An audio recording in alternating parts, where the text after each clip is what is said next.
Mars will be exactly where it was on December 6th. And hopefully by the time we get to May 1st, we are opening our hearts. We have the courage to open our hearts because there's nothing stronger than an open heart. When you have the courage to open your heart, you are strong. It's like the ultimate balance of positive, masculine, feminine energies. Because it is masculine to open your heart, and it is feminine to receive, to have the courage to be vulnerable enough to receive. And so as you are working through the end of these transits this week with the Sun in Pisces and Mercury in Pisces aligning with Mars in Cancer, if you have the courage to delve into your past, your ancestry, your past lives, you may be holding on to guilt, shame, regret, or blame that does not just exist in this lifetime, but it could exist in lifetimes. Lifetime over lifetime over lifetime over lifetime, you've been carrying these burdens. If you have the courage to face these burdens and to show yourself compassion, by the time we get to May 1st, when Mars transits out of its retrograde shadow in Leo, you are walking through the earth with your heart forward, your shoulders back, and you're saying, yes, this is me. I'm ready to receive love. I'm ready to receive abundance. I'm ready to receive all that my heart desires, because all that my heart desires can be received by my heart because my heart is open. If my heart is closed, it can't receive what it desires.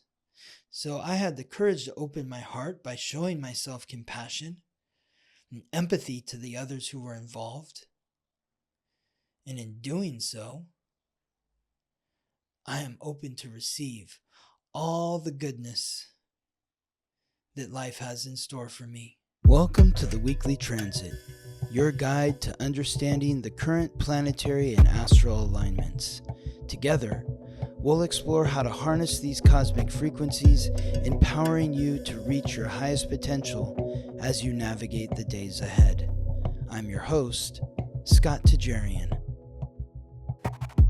Welcome to the Weekly Transit. This is the week of February 17th to the 23rd, where we will be highlighting the Sun's transit into Pisces and Mars as it ends its retrograde transit in Cancer. There are 3 other aspects we will be highlighting this week, so 5 total, and the themes are compassion and empathy, because those are themes to Pisces. I'm also going to be covering the charts of Demi Moore, Andrew Garfield, Bruce Willis. I got one comment, I got kind of mixed reviews. Sometimes people are like, oh, the celebrities, I don't want to hear the celebrities. Other people like hearing the celebrities. Here's the thing. I want to talk about this because I just want to make it clear to anyone who's listening, and I appreciate all of the listeners. I got some nice feedback or pushback from Mir31772, who said, first let me say, I've been following the Weekly Transit for a while, and I've told so many people to join us. Thank you. Thank you so much, Mir31772. Unfortunately, I'm not a fan of the celebrity readings. One, I'm not really interested, and it takes up 3/4 of the episode, and essentially they're getting a free, albeit limited reading, and they can actually afford to pay, and they may or may not be listening. As much as I appreciate the rabbit holes, it's a bit much. Thank you for sharing your gifts. I look forward to a reading soon. And yes, thank you, Mir31772. I got another message from Sun_Bug, who said, thank you, Scott, for your time, vulnerability, and compassion. I love the celebrity readings. It helps me to understand more of my chart through looking at others. All the love for what you do. P.S. The pod sounds amazing. Don't be so hard on yourself. Thank you, Sunbug. This is why I do the celebrity readings. I don't do it because I expect Demi Moore and Andrew Garfield to be listening to me, sharing insight into their astrological code. They don't have a clue who I am. So, and even if they did, that's not why I'm doing it. The reason why I do it is because, like Sunbug says, it's to help you understand more about your chart. The way that I understood astrology, I haven't taken any classes. I haven't taken any classes online. I haven't taken classes with any kind of class. I haven't taken a class, period. I haven't taken one astrology class. And I've got a lot of books on astrology. Haven't really read any of them from cover to cover. I kind of look through, cherry pick. I get the information that I need. The way that I learn is by applying my own instinctual, intuitive abilities into looking at these astrological codes and making sense of it on my own. That's how I got to where I am now with the knowledge that I have that I'm sharing with you. And so I am sharing insight into the astrological codes of public figures because that's how I learned how to read the language of astrology. I learned by getting the date, time, and place of every single person that I know, friends, family, acquaintances, coworkers, and public figures. And when I started to connect the dots and I'd see, oh, wow, this person's a Pisces, that person's a Pisces, or this person has Mars in the third house, that person has Mars in the third house. Oh my God, I'm starting to see the connection. I understand what that means in terms of theory, but now I understand what it means in terms of reality in what I'm seeing. And so that is why I talk about these celebrities. And last week, talking about Jessica Alba and Jessica Simpson, that was twofold. That was sharing a little bit about their astrological codes, but also that's me being vulnerable with you and sharing my story with you. I feel like that's part of my soul's purpose as a North Node in Scorpio, is to be vulnerable, to share intimate parts of myself with you, the listener, because I feel safe and secure with you, the listener, because I have received literally thousands of messages on top of the maybe, 3 or 4 that have not been positive. I've received thousands that are positive. So I feel energetically safe and protected in this forum, sharing information about my personal life, my personal experiences, in the hope that sharing what I share inspires you in terms of who you are. And in terms of sharing the astrology of the public figures, it's to help you learn about your own chart. I gave a shorter insert episode earlier this week where I shared a bit of me channeling in my moon cycle classes. And I did that to give you deeper insight into how I work in my moon cycle classes. But also I'm bringing this up because in the moon cycle classes, you learn so much. And I mean, if you come to a class and you can ask the students who've been coming back month after month after month, you don't just learn from understanding your own astrological code. You begin to understand your own astrological code by understanding the astrological codes of the other people in the class. Because as you have heard me say, if you've been listening to this podcast for a long time or for a short time even, I say it all the time, the next time the planets and stars will be aligned in the way that they were aligned when you were born is over 25,000 years from the date, time, and place of your birth. So you are a divine, unique miracle. You are unique. There's nobody's code who's exactly like yours. But you are also born under the same planets and stars as everyone else, which means that everyone that you come into contact with in some way, shape, or form is reflecting you, and you are reflecting them. And so when we're talking about Demi Moore's chart, her astrological code, are you a Scorpio sun or an 8th house sun? Are you a Pisces rising? Are you a sun in Taurus or a moon in Taurus like Demi Moore, or a moon in the 2nd house? Andrew Garfield was born with the rising sign in Pisces, just like Demi Moore. This is how we are reflecting each other. Like, think about your own life. I'm going to attempt to, take this feedback and use language that's going to help you think about yourself as I'm talking about these public figures. So, whether or not Demi Moore and Andrew Garfield are in a relationship, it's not exactly clear. I did a search. It says reports have sparked rumors that Demi Moore, 62, and Andrew Garfield, 41, are dating. These speculations began after their interaction at the Golden Globes Awards in January 2025, where Garfield presented Moore with the Best Actress award for her role in The Substance. Following the ceremony, they were seen sharing a moment backstage, with Garfield appearing to kiss Moore's hand, further fueling rumors. An unverified claim from Des Moines suggested that Garfield is staying at Moore's home in Sun Valley, Idaho. However, other sources indicate that Moore is currently prioritizing her family, especially in light of her ex-husband Bruce Willis's health challenges. An insider notes she's got an edge, well, that's Scorpio, and she's intimidating to guys. Okay, well, that's some Scorpio vibes right there. She's an 8th house Scorpio sun, so very intense, very intimidating. It's ruled by the gods of war and death.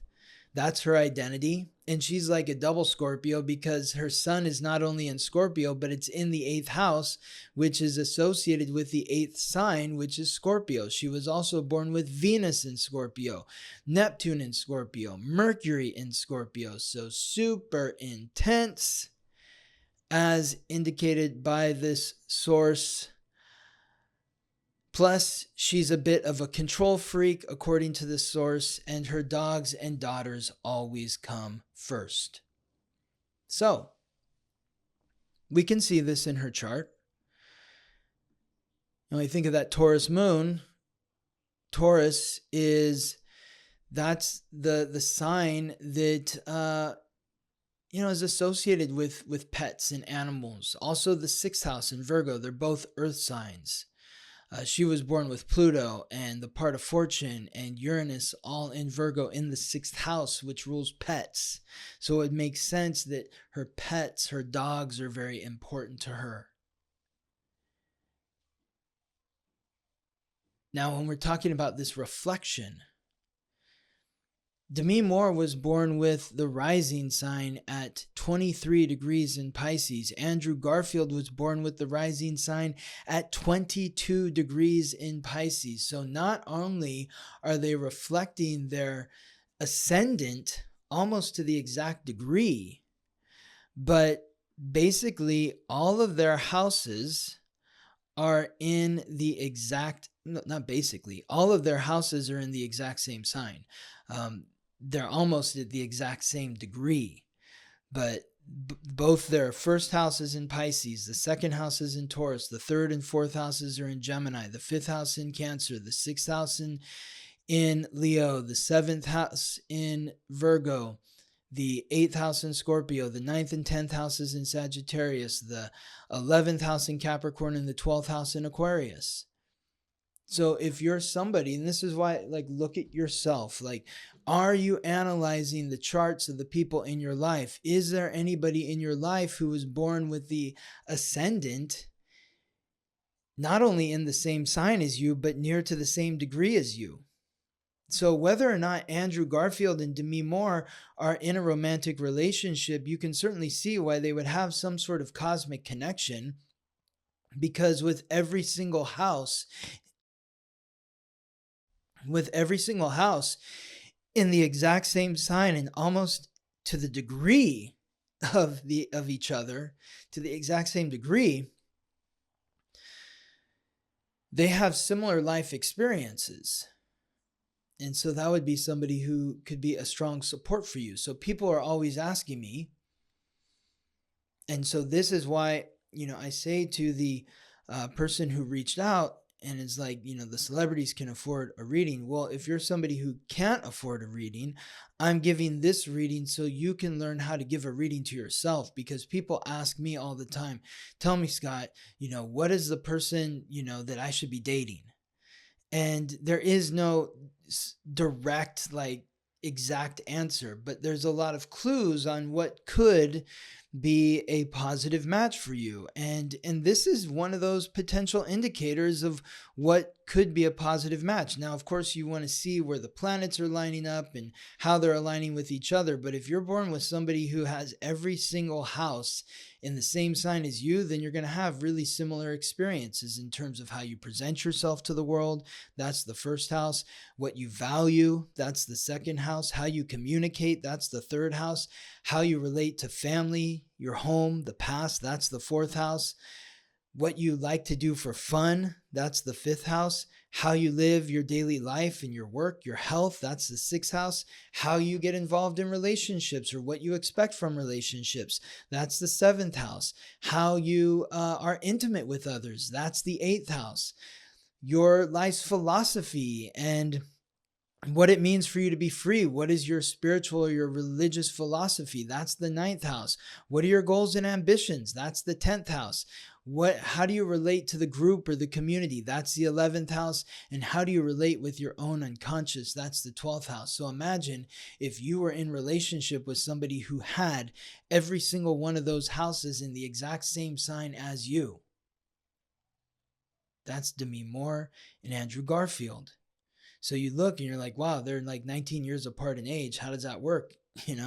Well, that's one way how it works, because if it is working, if they are even together, we don't really know, but all their houses are in the same sign. So they have a really similar experience in terms of life.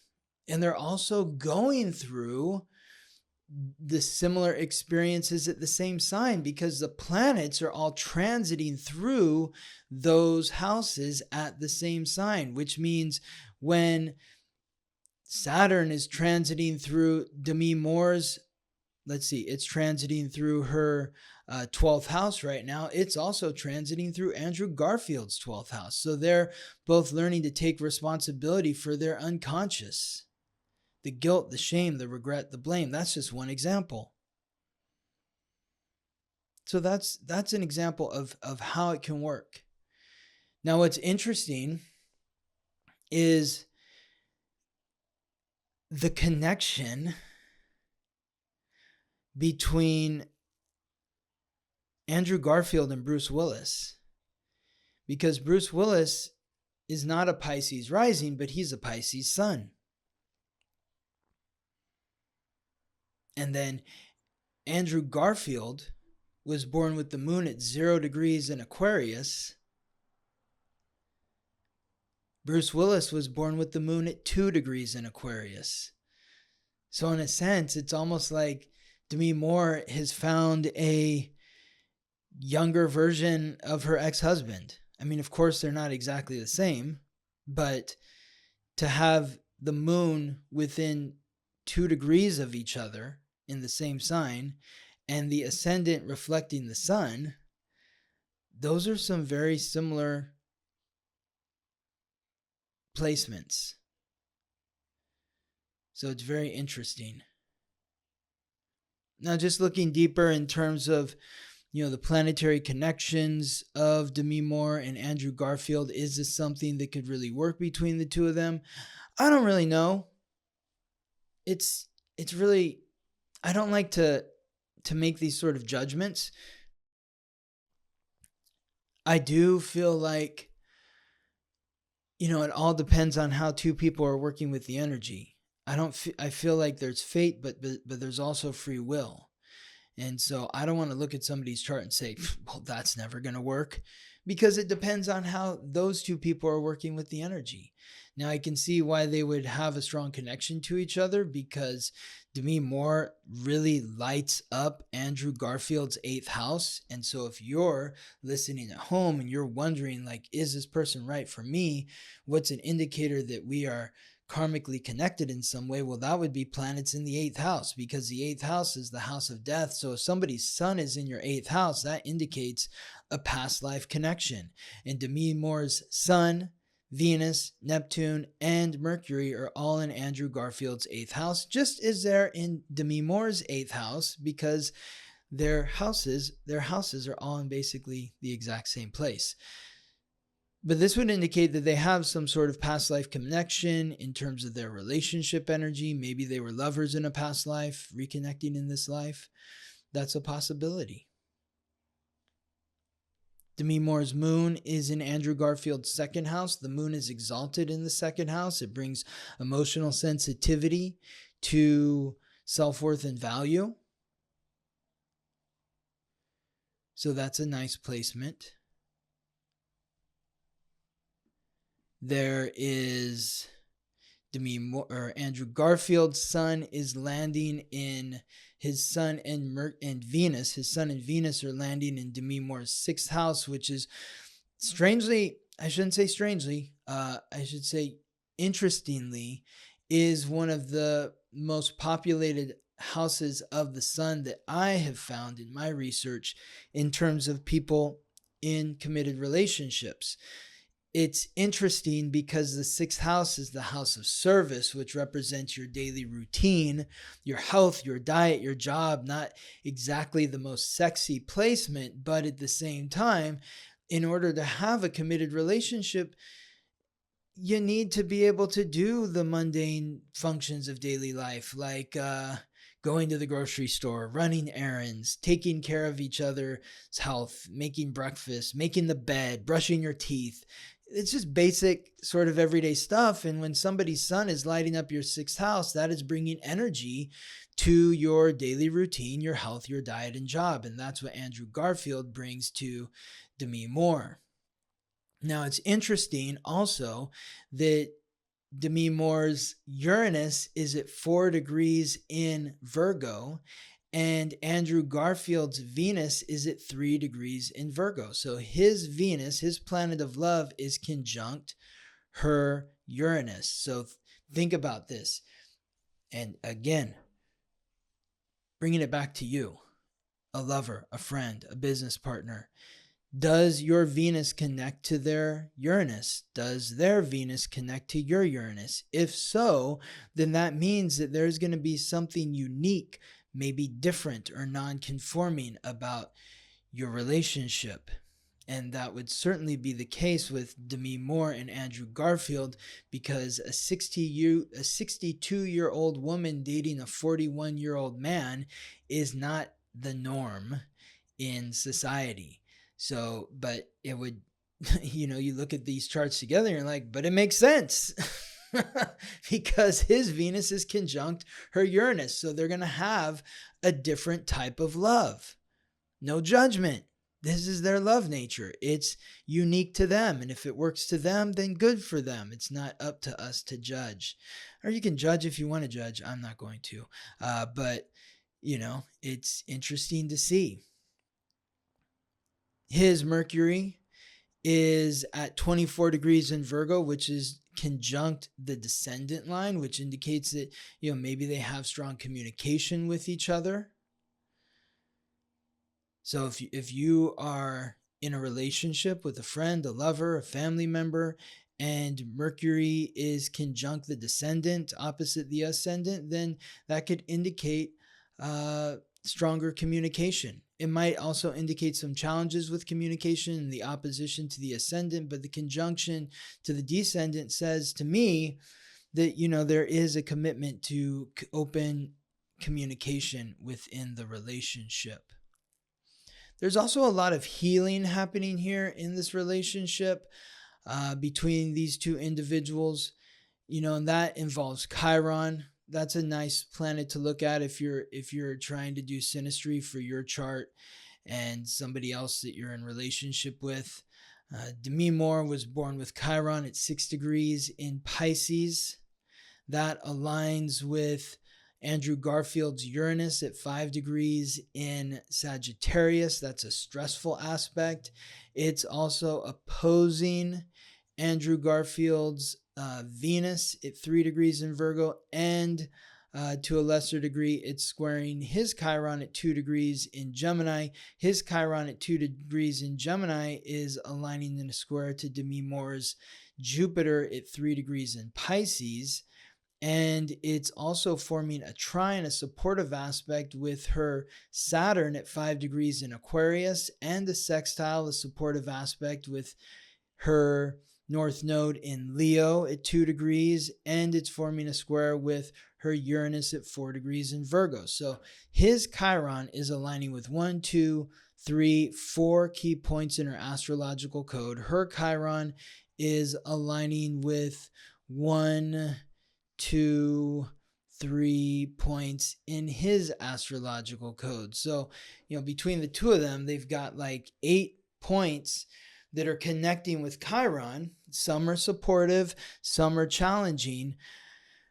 But at the bottom of it all is that they are opening themselves up to doing some deep healing work if they are getting involved in a serious manner with each other in a relationship. And so, sometimes it's going to feel cathartic and sometimes it might be painful, but the pain is about, peeling off the scab and allowing the healing to take place, putting that iodine or salt on the wound. So think about that in terms of yourself when you are looking at a synastry chart with you and another person. Where does Chiron show up in the chart? That's one that's often overlooked. I know a lot of people listening to this podcast have heard me talk a lot about Chiron. So a lot of the people that reach out to me for readings want to hear about Chiron in terms of their own personal chart. It's a very important point in your astrological code because it indicates the wound that you feel like you can't recover from and the ancient wisdom which is unlocked through healing that wound. But the healing of the wound comes through interactions with others. When we think of the story of Chiron, Chiron healed his wound by helping Prometheus. And so ultimately the healing to this Chiron wound comes through engaging with others. So it's important to really look at where Chiron lands in your astrological code in relation to whoever you are connecting to, whether it be romantically, professionally, or platonically. And the two of these individuals have it coming up in spades. So if they are together, they're doing the deep work. Now, in terms of just like general romance, I like to see connections between Mars and Venus, or Mars and the moon, or the sun and the moon, and I'm not really seeing those between Demi Moore and Andrew Garfield, which makes me just sort of question the long-term nature of this relationship.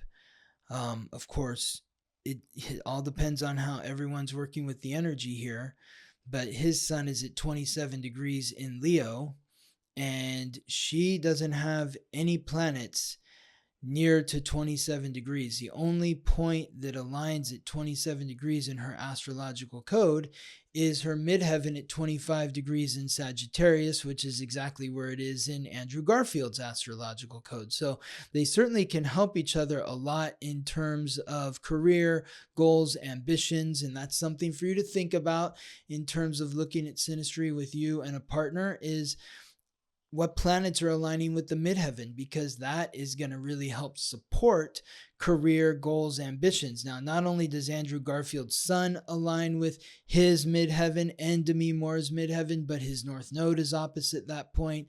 Neptune is conjunct that point. Saturn and Pluto are both in a sextile to that point, and Mercury is squaring that point. So that's 1, 2, 3, 4, 5 points. 1, 2, 3, 4, 5 points aligning with the midheaven for Andrew Garfield in his own chart and also with Demi Moore. So This indicates manifestation and reimagining dreams, manifesting dreams that align with goals and ambitions, that are supporting the soul's purpose to be a communicator, a conversationalist, a powerful listener, transformative relationships that deepen responsibility and push them, Andrew Garfield especially, to be a better communicator in achieving his goals and ambitions. And so connecting with Demi Moore, he's helping her do the same.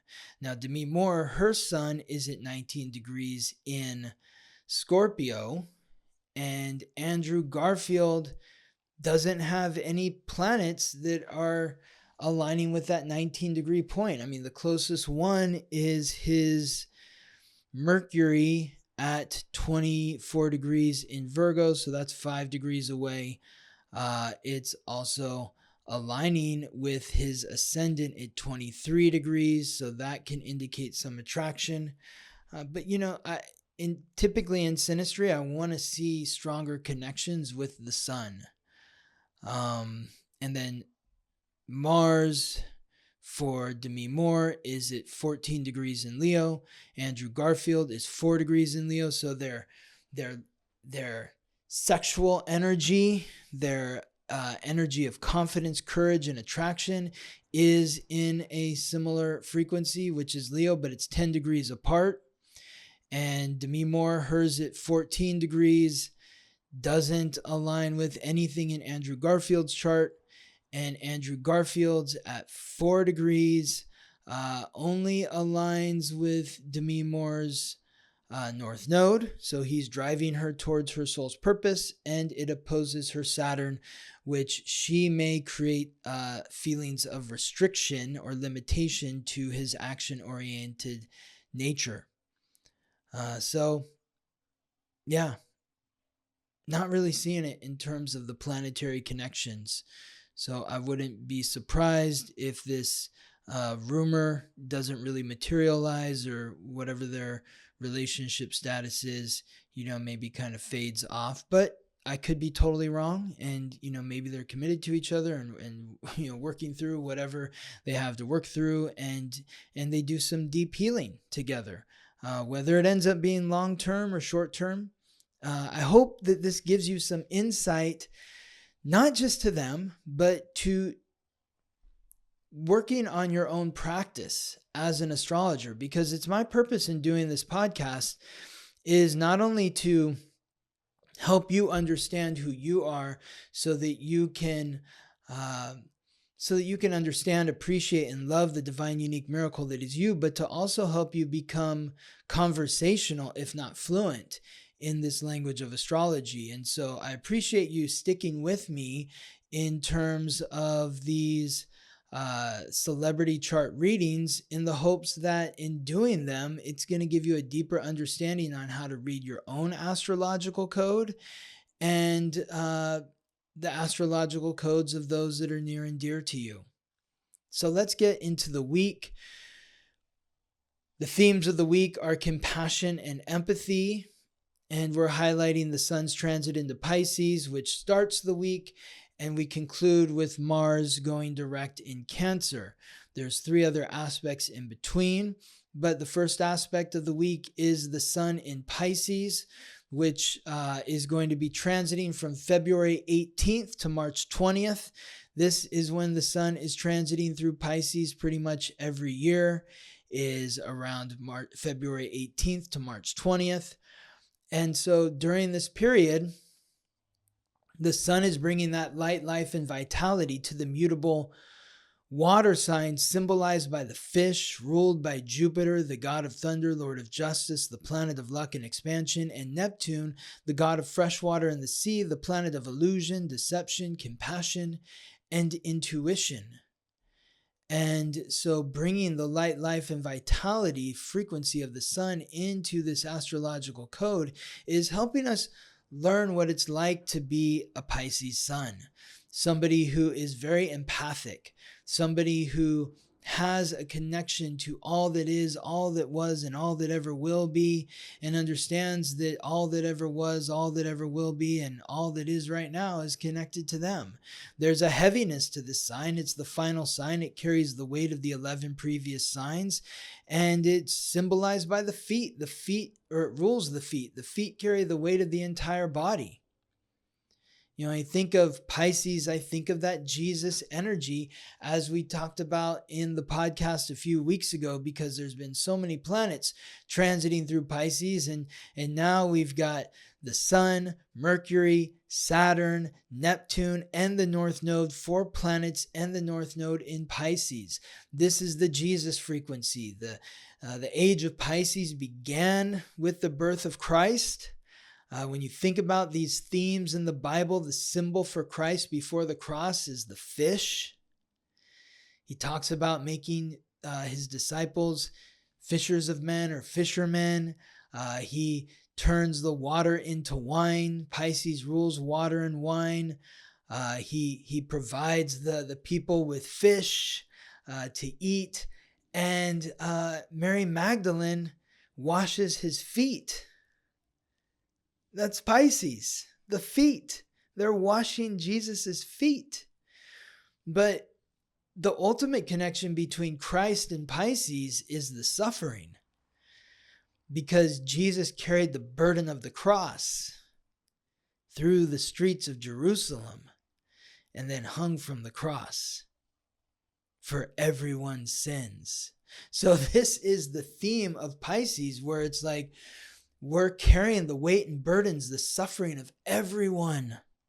So if you're feeling heavy right now, if you're feeling weighed down right now, if you're feeling guilt, shame, regret, blame, if you're blaming yourself because you haven't done enough to help this person, that person, the next person, or you see all the suffering that's going on in the world and it's really making you uncomfortable, and you feel like you need to do something and you're doing everything that you can, but it's not enough, and you just have so many regrets. Well, if only I had done this, that, or the next thing, then I would have been able to help more and save the world. Whew. It's a lot.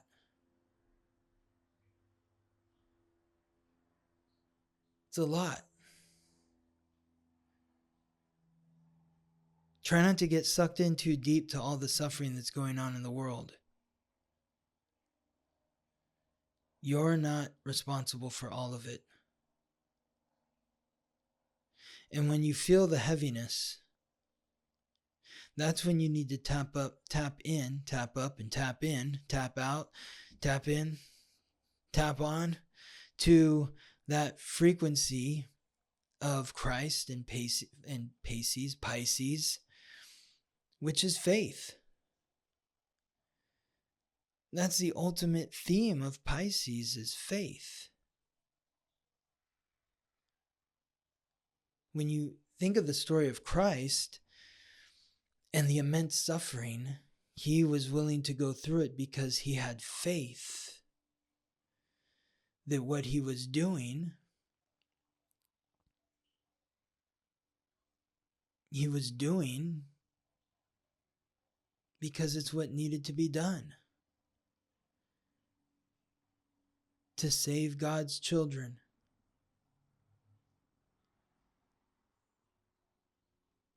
He had faith in the Father that sacrificing his only Son was the only way to save mankind.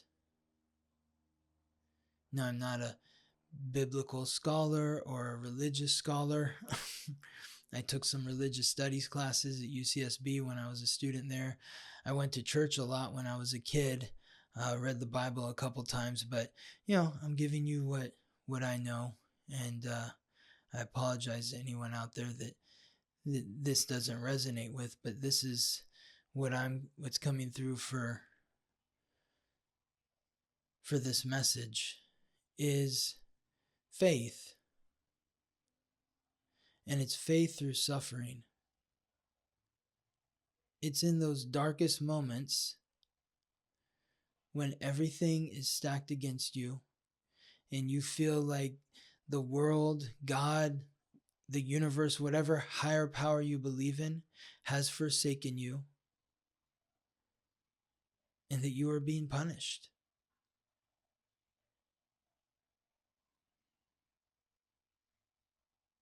That's the time to really tap into faith. That even though I don't understand what's going on right now, and I'm in so much pain right now,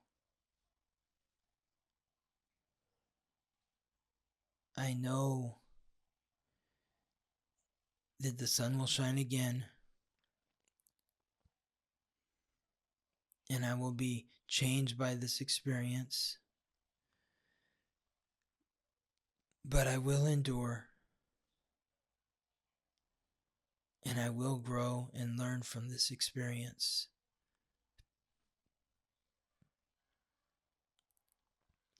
That is the prayer of Pisces. To have faith that even though you feel like you could have done more, you know that you did exactly what you needed to do. And whether what you needed to do, the outcome was good, bad, or ugly, it is a part of the divine plan.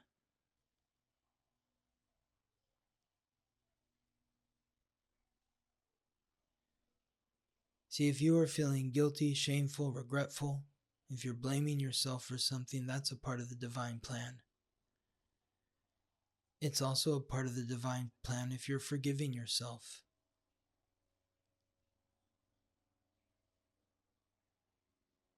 So if both are a part of the divine plan, then which part of the divine plan do you choose for yourself? Do you choose to blame yourself? Do you choose to feel guilt, shame, or regret? Or can you view those feelings and show yourself compassion, to show empathy to those you are blaming, so you can integrate these thought patterns and memories with understanding, forgiveness, and love for yourself? That's what this Piscean season is bringing up. Now I looked back all the way back to 872, and there wasn't another instance in the last 1200 years where there have been 4 planets and the North Node, including Neptune, in Pisces. And next week, during the new moon in Pisces, there's going to be 5 planets in the North Node. So this, in a sense, could be considered the heaviest time in the last 1200 years or beyond, because I didn't go past 871. Maybe I will this week. I should have done it before the show to see, like, when was the last time there were 5 planets, including the North Node and Neptune in Pisces. But regardless, who really cares about that? I mean, it's fun and interesting to look at, but the bottom line is this is a heavy time. And what we're meant to be experiencing during this heavy time is we're meant to be going into those dark areas of our psyche that we've been hiding from, because they are filled with guilt, shame, regret, or blame. I had this instant that came up for me this last weekend. It was the same day as my moon cycle class on Saturday, where I'm telling everybody, forgive yourself, forgive yourself. The guilt, the shame, the regret, the blame, forgive yourself. And then that evening, my cousin came into town. She told me she was coming into town the day before, came into town with her husband. And their son, who's in college, goes to school here in LA, and they were in town from the East Coast visiting him, and I invited them to come over to my house for dinner. And there was a moment right before they arrived, and I was just thinking, I was like, I really need to apologize to my cousin. She's older than me. She's like 8 years older than me. And so, when she left home, she was like an older sister to me. And when she left home, I was 10, and she left such an impression on me. And there was a moment when I was a child, I was probably maybe 6, 7, 8, where I really embarrassed her in front of one of her friends, to the point where like my parents and her parents both chastised me for what I had said. She had said something disparaging about her friend, and I had heard her say this in confidence to someone else. And when she was around that friend, I brought it up. I called her out. And I remember where I was. We were at a party at my aunt's friend's house. I remember getting pulled over to like a bush, a shrub off to the side. My dad just like laid into me, or my mom, even her parents were like saying things to me. Man, I got the riot act. And it stuck with me to this point. 49 years old, and I'm still beating myself up for that. Something that I did when I was 7. And so there was a moment right before she came over, and I was like, you need to apologize to her. And I'm like, no, you don't.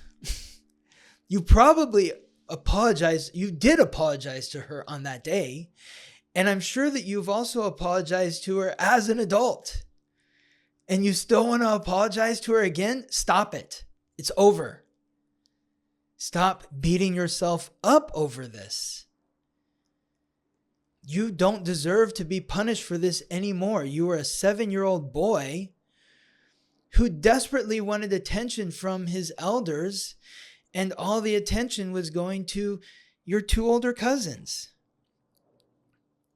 who are bright and brilliant and have proven that in their adulthood. They're incredibly smart and intelligent people and hugely successful in their career fields.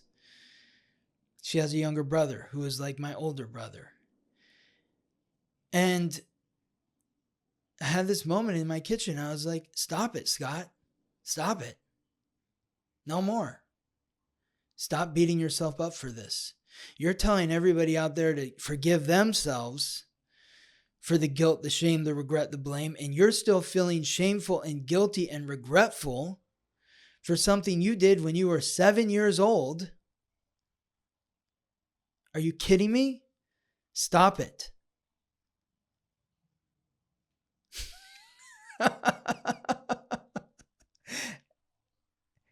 Yeah. And then I started laughing because I was like, wow.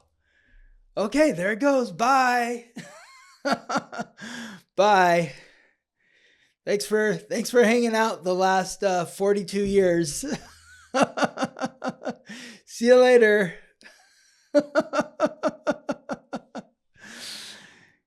And she and her husband and son came over, and we had a great dinner, a great visit. That's what I hope for you during this Piscean season.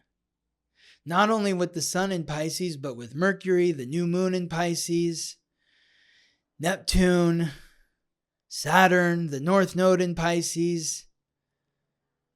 What are those instances? Be aware when they come up. Because that's not something I think about all the time, but it does pop up from time to time, especially when I know I'm going to see my cousin.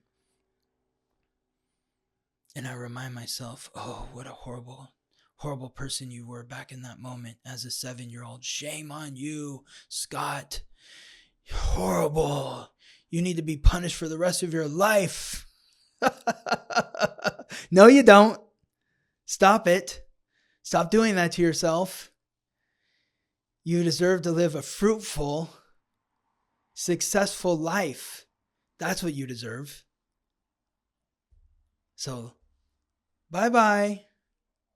Shame, guilt, regret, blame from 7-year-old Scott, we forgive you. That's what this Sun in Pisces is about, February 18th to March 20th. So if you're born with any planets, not just the sun, and not just a planet, but the ascendant or the midheaven or the north node in Gemini or Sagittarius, there's going to be something coming up beneath the surface of your psyche during this period, February 18th to March 20th. Because let's be honest, Gemini wants to keep things light. Hey, yeah, let's small talk. And Sagittarius wants to see the positive side of everything. But this Pisces energy is like, nope, we got to go deep, deep, deep, deep, deep down. And we got to get down into the nitty gritty, all the muck that exists within your psyche. We're going to go down there. We're going to drag you to the bottom of the pond where everything has just kind of been sitting and festering. And we're going to have to bring it up to the surface, acknowledge it, and then show ourselves compassion and empathy to the others. I have empathy to my cousin. My God, how embarrassing. Oh, geez. Yeah, but I have compassion for myself because I was a 7-year-old boy who desperately wanted attention from his elders and wasn't getting it in the way that was satisfying to my 7-year-old mind because I just saw all the attention going to my elder cousins. Now, from their perspective, they might have been like, God, this kid Scott gets all the attention, So, so it's all where you're looking at it from,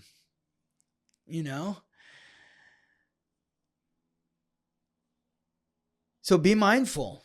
What degrees are these planets in, or key astrological points in Gemini and Sagittarius, and when will the sun be hitting that point between February 18th to March 20th? And if you're unsure and you'd like to know more, you can contact me for a reading at theweeklytransit.com.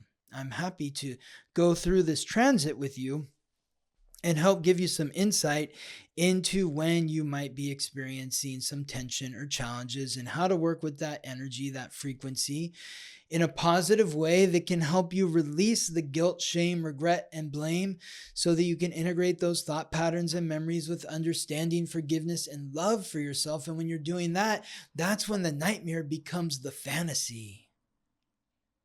You're no longer living in the nightmare. You're living in the fantasy. It's like, oh my God, I'm living my best life. Look at my IG. I'm on the beach.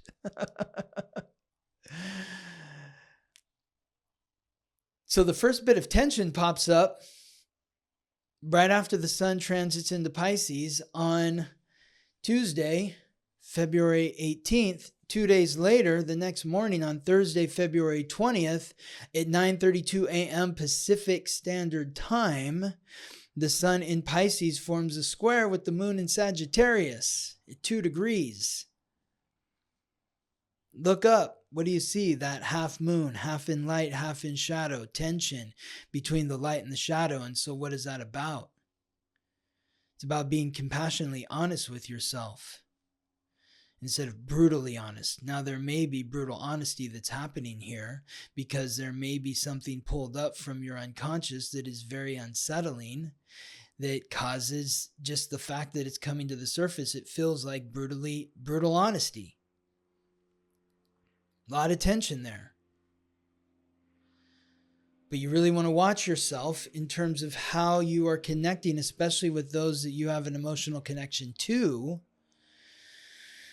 because you may be a little sharper than you want or need to be in order to get your point across. This is why compassionate honesty, empathetic honesty are the key ingredients to this transit.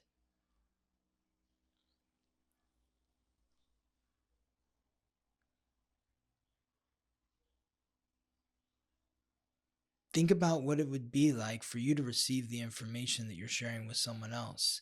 And if you're receiving the information with yourself and you're being hard on yourself, maybe you're one of those people that needs to think about how you would communicate that to someone else, because sometimes you would maybe communicate it to someone else in a way that's nicer than how you would communicate it to yourself. Either way, you want to be compassionate, but not, you don't want to be in a delusion. You don't want to be off in la la land. We want to see the truth, but we want to see the truth in a manner that is supportive to facilitating the healing that can occur through this sun in Pisces squaring the moon in Sagittarius. Now, before we move on to the third transit, I just wanted to mention, last week I talked a lot about Mark Erickson in the episode that was going to come out, and then it didn't come out. It finally came out this last Tuesday, so I hope you enjoyed that. This next Tuesday, I'm going to be talking to Jeffrey Newman, who is another amazing individual, also a Gemini rising like Mark Erickson, and a multi-talented individual who is an incredible artist, writer, actor, fascinating, inspirational story. Like many of our guests, his dealt with intense tragedy. I talked about how Alicia Easter a few weeks ago, how she lost her mother when she was a freshman in college. Jeff Newman lost his father when he was a freshman in college, and that changed his life in such an incredibly intense way, sent him down a really wild path of drugs and alcohol, and he's been sober now for, I think, probably over 20 years, but really interesting to hear how he's turned his life around, and he is very candid and open in sharing his story, the highs and the lows. And so I hope you have a chance to listen to that episode. Also, if you missed my live with Delisa Hawking, that was this past Tuesday, where we got into the transits for, not the transits, but just the like major news stories that are going on, and reflecting upon these news stories from an astrological perspective. So the link to that will be in the show notes. I got some comments from people saying like, why is it only on YouTube? I don't do YouTube because I don't like Google, and I totally understand that, totally respect that. It's not my channel. It's Delisa's channel. She invited me to be a guest on her channel, and so it was on YouTube and YouTube alone. Very grateful to Delisa. Always have a fun time talking with her, and I hope to be back on with her. She's doing these shows every Tuesday, so she's going to have other astrologers on every Tuesday live at 2:45 p.m. Pacific time, 5:45 p.m. Eastern time. So check it out. If it's interesting to you, if that sounds interesting to you, if you want to see me and Delisa, always a fun time chatting with her. So moving on to the third transit of the week, which involves Mercury in Pisces forming a square to Jupiter in Gemini. This is February 19th to the 21st, Wednesday to Friday, with the exact square occurring the same day that the sun squares the moon in Sagittarius, the same day the sun in Pisces squares the moon in Sagittarius, Thursday, February 20th. Mercury is the messenger of the gods, guide of souls to the underworld, the planet of consciousness, communication, coordination, the god of merchants and thieves. Squaring off with Jupiter, the primordial sky god. No, Jupiter is the god of thunder, lord of justice, the planet of luck and expansion. My brain is getting away from me. Transiting through the mutable air sign, symbolized by the twins, Gemini. Gemini is ruled by Mercury. Jupiter's transiting through Gemini. Pisces is ruled by Jupiter. Mercury is transiting through Pisces. So this is like two people swapping houses. And maybe they don't really get along with each other. It's like, wait, you're in my house? No, you're in my house. And so there's some tension here because Mercury is the planet of the conscious and it's transiting through the sign of the unconscious. And Jupiter is the planetary ruler of the sign of the unconscious, transiting through the sign of the conscious. So Jupiter is expanding our conscious awareness, and Mercury is bringing conscious awareness to our unconscious. And through this square, there could be thoughts coming to the surface where it's like, whoa, where did that come from? I haven't thought about that in 30 years. Why am I thinking about that? Oh my God, there is work that I need to do here. I need to do some work here to heal, to show myself compassion. Or if nothing's happening, maybe you need to ask yourself the question, what is going on within my unconscious that is preventing me from experiencing the reality that I desire, that I'm attempting to manifest? I'm attempting to manifest a reality for myself and it's not manifesting. What is going on within my unconscious that is preventing me from manifesting what I desire in terms of my dreams into reality? It's about asking yourself those deep questions, getting to the bottom of what goes on within your psyche. So these few days, Wednesday to Friday, is an opportunity for you to get deep within yourself, to ask questions of yourself. If you're looking around the world or you're looking around your own life and saying, things aren't the way that I want them to be, what's wrong with me?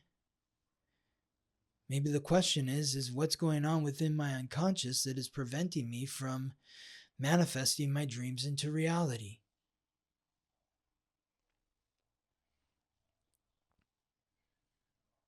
And as we continue into the week with the fourth transit, Mercury continues through Pisces and forms a trine, a supportive aspect with Mars retrograde in Cancer. So you ask the question on Wednesday, Thursday, Friday, and then you get the answer Saturday to Monday. That's when Mercury is aligning with Mars, February 22nd to the 24th, with the exact trine occurring on Sunday, February 23rd, the same day that Mars goes direct in Cancer. So Mars has been aggressively driving through Cancer, the god of war, in the sign that rules the past, your roots, your upbringing, your childhood, the ones who raised and nurtured you, your ancestors. It's been driving through this point,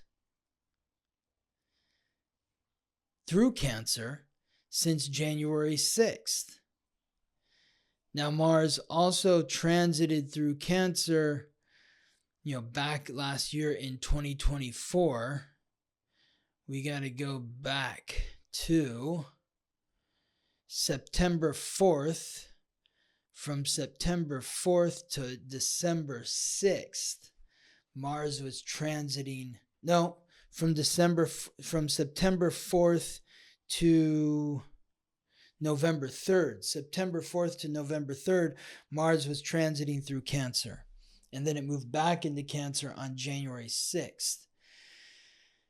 So think back, what was going on September 4th to November 3rd, and what's been going on since January 6th in terms of what's coming up from your past. When you're asking yourself those questions like, what is it within the depths of my psyche, my unconscious, that I'm unaware of, that I need to become aware of in order to bring my dreams into reality, in order to manifest my fantasies into reality? What is it? Well, that's what Mars transiting through Cancer is helping you do. It's helping you take an aggressive look at your past, your roots, your upbringing, your childhood, the ones who raised and nurtured you, your ancestors, your bloodline. It's urging you to be courageous in investigating these parts of yourself. And so Saturday to Monday, with the exact trine occurring on Sunday, February 3rd, Mercury in Pisces is aligning with Mars retrograde in Cancer, which is awakening your unconscious mind to your past. And it is bringing it into your conscious so that you can say, oh, this is it. This is why I'm not experiencing what I desire in my reality, because there was this moment that occurred in my aunt's friend's house when I was about 7 years old with my cousin, who was about 15, 16.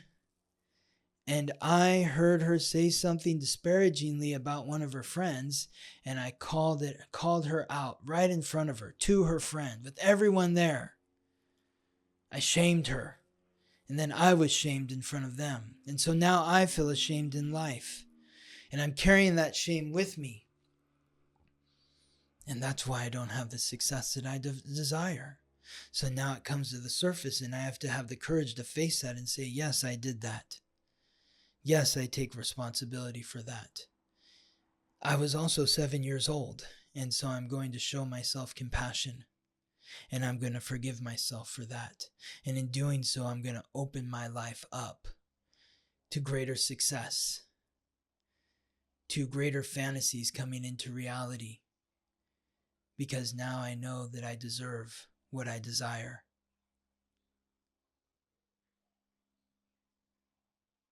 Mars entered its retrograde shadow in Cancer on October 4th. So where Mars is today on February 23rd, it's exactly where Mars was on October 4th. 17 degrees and 0 minutes in Cancer. The very beginning of 17 degrees in Cancer. Mars began its retrograde on December 6th at 6 degrees in Leo. Here we are. Mars is direct on February 23rd. Mars will move out of its retrograde shadow on May 1st. So on May 1st, Mars will be exactly where it was on December 6th. And hopefully by the time we get to May 1st, we are opening our hearts. We have the courage to open our hearts, because there's nothing stronger than an open heart. When you have the courage to open your heart, you are strong. It's like the ultimate balance of positive masculine, feminine energies, because it is masculine to open your heart, and it is feminine to receive, to have the courage to be vulnerable enough to receive. And so as you are working through the end of these transits this week with the Sun in Pisces and Mercury in Pisces aligning with Mars in Cancer, if you have the courage to delve into your past, your ancestry, your past lives, you may be holding on to guilt, shame, regret, or blame that does not just exist in this lifetime, but it could exist in lifetimes. Lifetime over lifetime over lifetime over lifetime, you've been carrying these burdens. If you have the courage to face these burdens and to show yourself compassion, by the time we get to May 1st, when Mars transits out of its retrograde shadow in Leo, you are walking through the earth with your heart forward, your shoulders back, and you're saying, yes, this is me. I'm ready to receive love. I'm ready to receive abundance. I'm ready to receive all that my heart desires, because all that my heart desires can be received by my heart, because my heart is open. If my heart is closed, it can't receive what it desires. So I had the courage to open my heart by showing myself compassion and empathy to the others who were involved. And in doing so, I am open to receive all the goodness that life has in store for me. I hope this message is uplifting to you. I hope this message gives you the courage to show yourself compassion and empathy to others. I hope this message empowers you to open your heart, to receive all the goodness in life that you deserve. I thank you for your time, your energy, your commitment to bringing me along with you as you navigate your way through life. And I look forward to reconnecting with you next week. Thank you for listening to the weekly transit. If you're curious to learn how these transits or any other transits may be affecting you, or if you're interested in learning more about your astrological code, contact me for a reading at theweeklytransit.com. This episode was produced by me, Scott Tejerian. Music written by Ben Leinbach from Listen Deep by Amber Herzog Lyman. Wishing you all the best as you ride the planetary waves.